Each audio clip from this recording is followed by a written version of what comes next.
Hello guys, நிறைய பேர் கேட்டிருந்தாங்க வீசிங் பற்றி எப்படி சொல்லுங்க அப்படின்னு. ஆக்சுவலாக வீசிங் அப்படி என்னன்னு பார்த்தீங்கன்னா நிறைய நிறைய வேரியேஷன் இருக்குது. எப்படின்னு பார்த்தா கிளைமேட் சேஞ்ச்னால கூட வீசிங் வர வாய்ப்பு இருக்குது, மூச்சு திணறல் ஏற்படும். இன்னும் பார்த்தீங்கன்னா ஜெனட்டிக் மூலமாக தலைமுறை வரும் பார்த்தீங்களா, அப்பா தாத்தா அதுக்கப்புறம் அந்த மாதிரி தலைமுறை வரும். ஸோ அவங்களுக்குலாம் மூச்சு திணறல் அந்த மாதிரி வீசிங் வர வாய்ப்பு இருக்குது.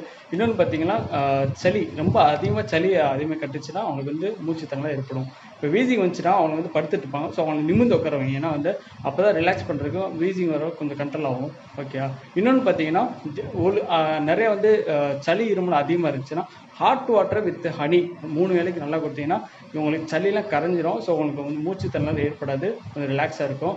இன்னொன்று பார்த்தீங்கன்னா இந்த ஹாட் பேக் ஒன்று வச்சுருப்பாங்க, ஒரு ரப்பர் பவுச் மாதிரி இருக்கும். அதில் வந்து நல்லா தண்ணி ஊற்றி வச்சு நல்லா ஹாட்டாக இருக்கும். அதில் ஃப்ரண்ட் அண்ட் பேக் நல்லா செஸ்ட்டில் அப்ளை பண்ணிங்கன்னா கொஞ்சம் ரிலாக்ஸாக இருக்கும். இது நீ பண்ணிட்டு இருந்தேன்னா உங்களுக்கு வீசிங்கில் கண்ட்ரோல் ஆகும். உங்களுக்கு வேறு ஏதாவது டவுட் இருந்துச்சுன்னா கீழே கமெண்ட் பண்ணுங்கள், நாங்கள் வேறு எதாவது உங்களுக்கு அப்டேட் பண்ணுறோம். ஓகேவா, பாய்.